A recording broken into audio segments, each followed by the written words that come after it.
Well, good morning. Good afternoon, I guess. Yeah, I'm still waking up. I wanted to share a little bit about Work and Witness. How many of you have ever gone on a Work and Witness trip? Okay, half of you. I'll come back to you at the end, have another question for you, but wanted to just kind of see who is familiar with it already. I did a little research on it and found out that Work and Witness actually started in 1974 as a men's ministry in the church. And it's evolved over the years, kind of adapted. First of all, they realized women could do construction work and be involved in work teams as well as youth and teens.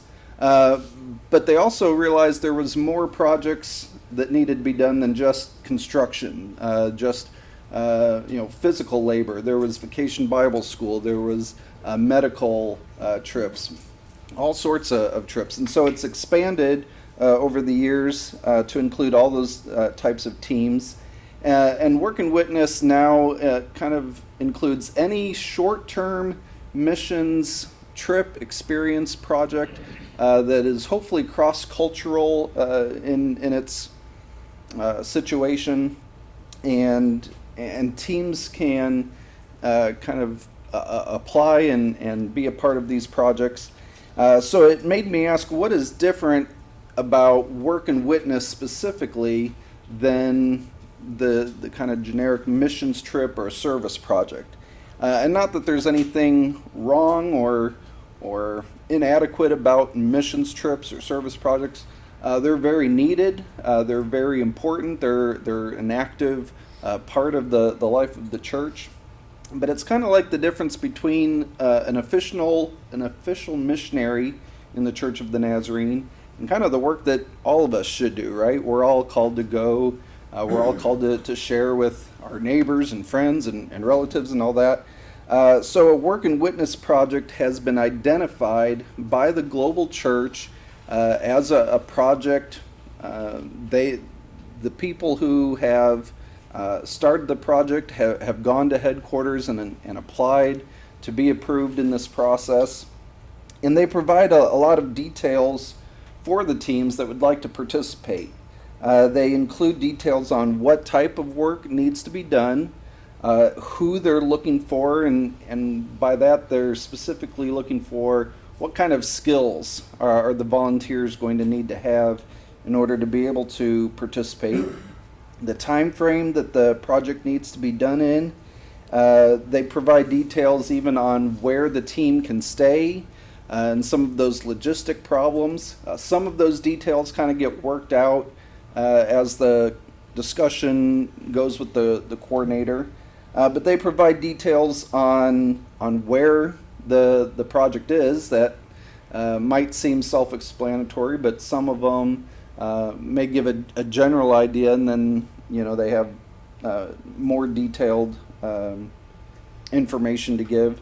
And they set you up with a contact already, so you don't have to try to arrange those details on your own, or think who do I even call, or who would I even approach to begin this process. They have done all that work for you. So on our district or at your local church, there's many service opportunities available, right? In your local community, on the district, in our state, kind of even in our country. The Work and Witness website, at least, lists 918 projects currently that you can be a part of, which blew me away. Almost 1,000 projects worldwide that have been identified as Work and Witness projects. Most of them, of course, out of the country, but not all of them. There are many sites here in our own country. Many of them are even cross-cultural experiences. I was hearing a story earlier today about someone that went to Cactus, Texas, and there's like a refuge community that has been built there, and there's a large Sudanese refuge community there, and they said they live in Cactus, Texas, just like they did in Sudan, Africa. Wow. And so going there was a cross-cultural experience for them. They slaughtered a goat, cooked it in the ground in their backyard for them that night, you know. So you don't have to go overseas necessarily to have that cross-cultural experience, to have a work and witness trip. Some of those opportunities are closer than we think. Likewise, there are groups from overseas, from other countries, that would like to be involved in a project here. Maybe in your community you have a large Hispanic group or other ethnicity, and you would like to do a vacation Bible school, you know, for that community. It would be great if a Hispanic group could come here and do a work and witness project here for us. That doesn't often happen, mostly based on monetary, you know, what's the word? Yeah, considerations. Yeah, it's hard for them to raise the money to come to the U.S. Often it's the other way around, but it doesn't have to be. So how do you participate in a work and witness experience or trip? There is a website, NAS Serve is what they've promoted, NASServe.org. There is a Nazarene.org/work and witness, but if you go to that, it just leads you to NAS Serve, and all their graphics say NAS Serve on it. So if you go to this NAS Serve site, there's a search opportunities button.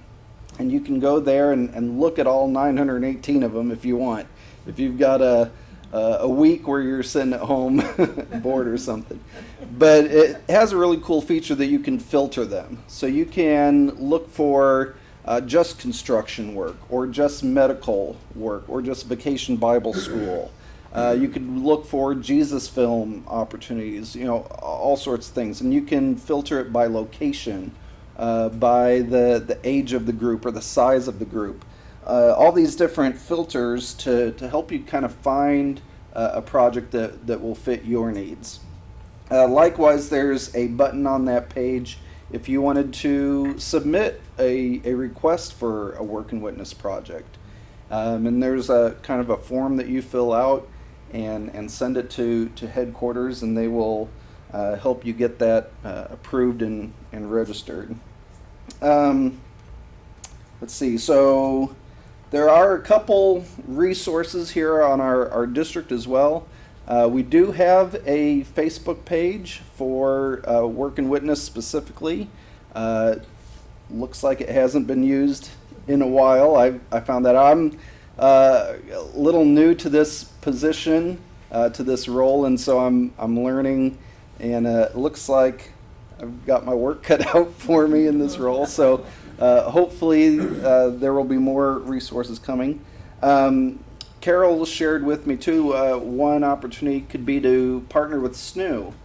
They do a work and witness project each year, usually called Commission to Mexico, and they go in between Christmas and New Year's. However, with COVID restrictions, it's still difficult to travel to and from Mexico.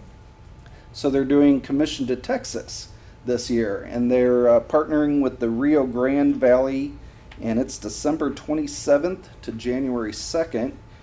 So again, that same window, and it's only $600, and they take care of everything. And that's really the benefit of work and witness, is that they take care of most of the details for you. They provide insurance. They set up how much you're going to need, where you're going to stay, all that sort of stuff.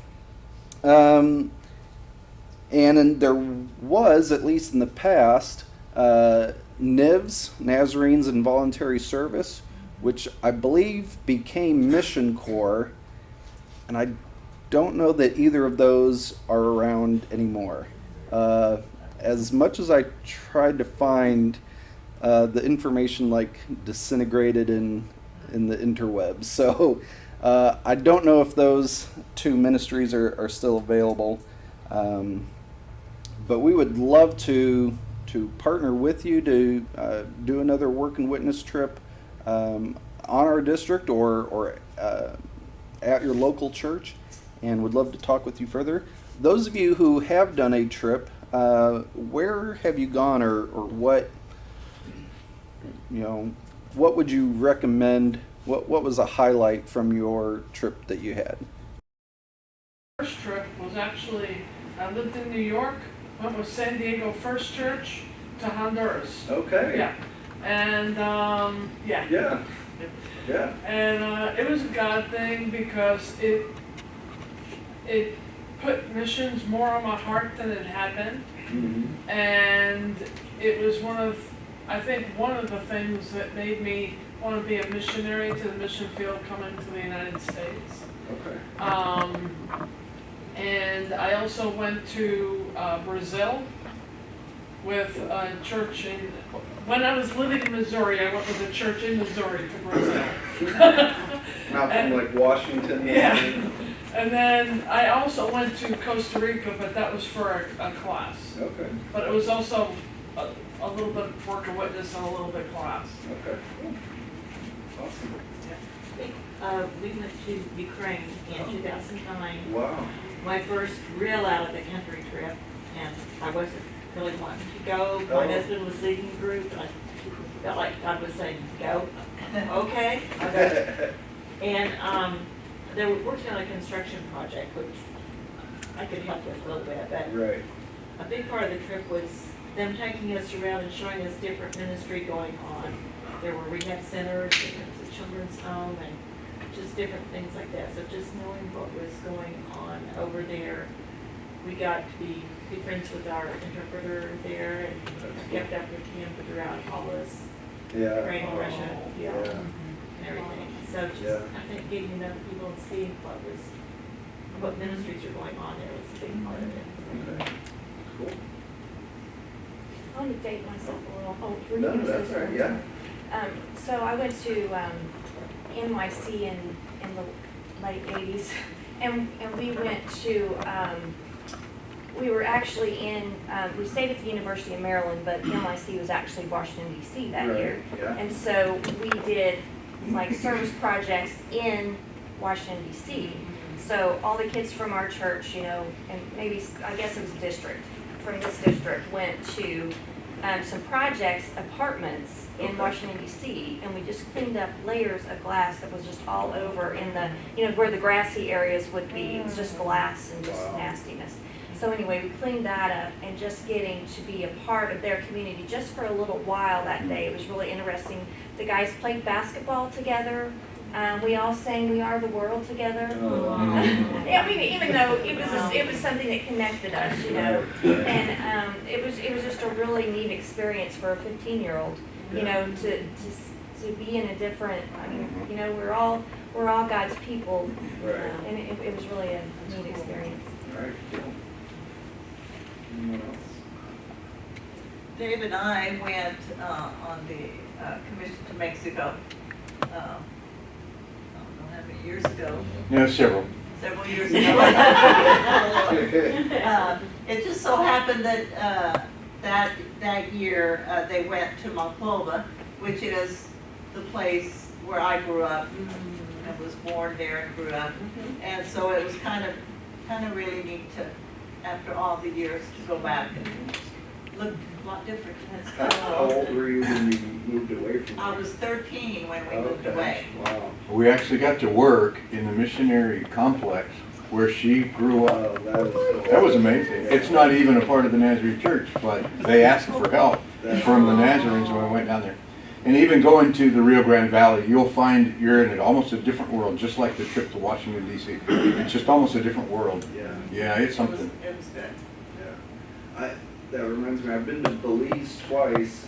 First time we stayed, I guess, in the missionary home, and the second time we went down like almost 20 years later, different. And I met the family that lived in the home that wasn't there at the time that we went the first time, but it's cool the connections you can make. Yeah. Yeah. Well, All right. thank you much.